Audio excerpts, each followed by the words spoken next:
Hello again, guys. Today we're going to be replacing the cabin air filter in this 2018 GMC Sierra. This is the 3500 HD model. So the filter is located behind the glove box here. So what you want to do first is open both of these and remove all the junk that you have inside here. It's a good time to clean your glove box out as well. So now that we have everything out, you can see there is a screw right here and over here. Now these are a Torx style screw. This is a T15, if you can see this here. T15 star shaped bit. It fits in here perfectly. So go ahead and remove those two there. And then there are also a couple underneath here. You can see one right there and one on this side as well.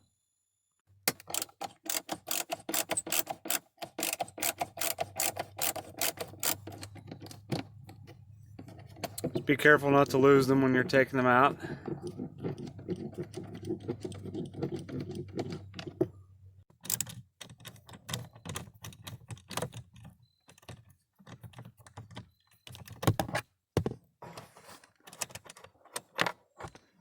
Okay, that's the last one on the bottom.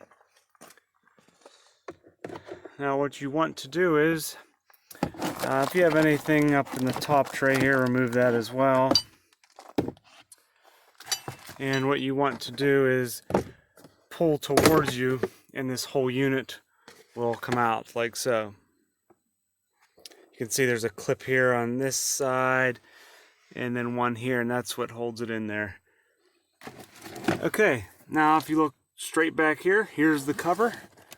This cover right here, and the cabin air filter is directly behind that. So if you reach back here and pull this tab as well as this one and pull it towards you, you have to watch this wire here on this side. There we go. And here is the filter. Then pull it straight out towards you. Again, watch this wire here.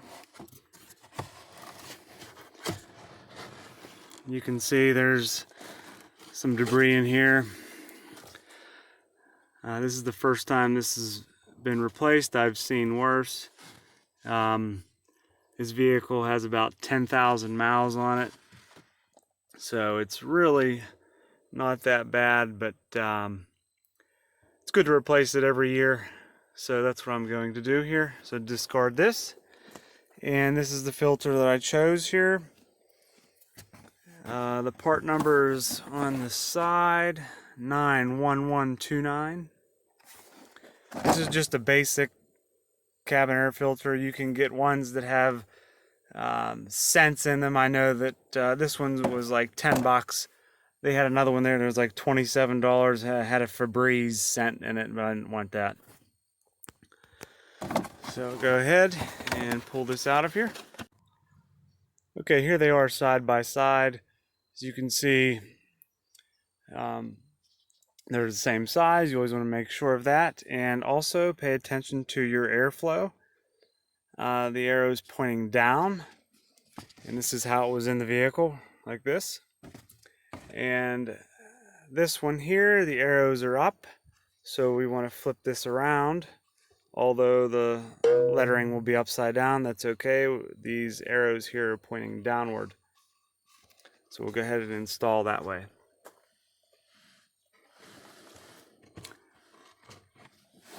Again, watch this wire on your right side here to maneuver around that, and then just push it straight back.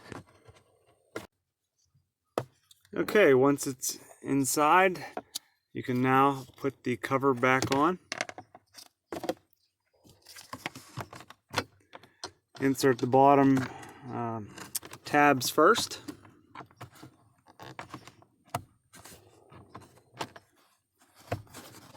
And then it'll snap in. That's it. You can put the glove box door back on here. Snaps right in. And all we have to do now is install these screws. You don't need to screw these in super duper tight. But that is it. Simple as that. Remember to do that every year, and you'll have a nice airflow in the cab. So thanks for watching, guys, and have a good day.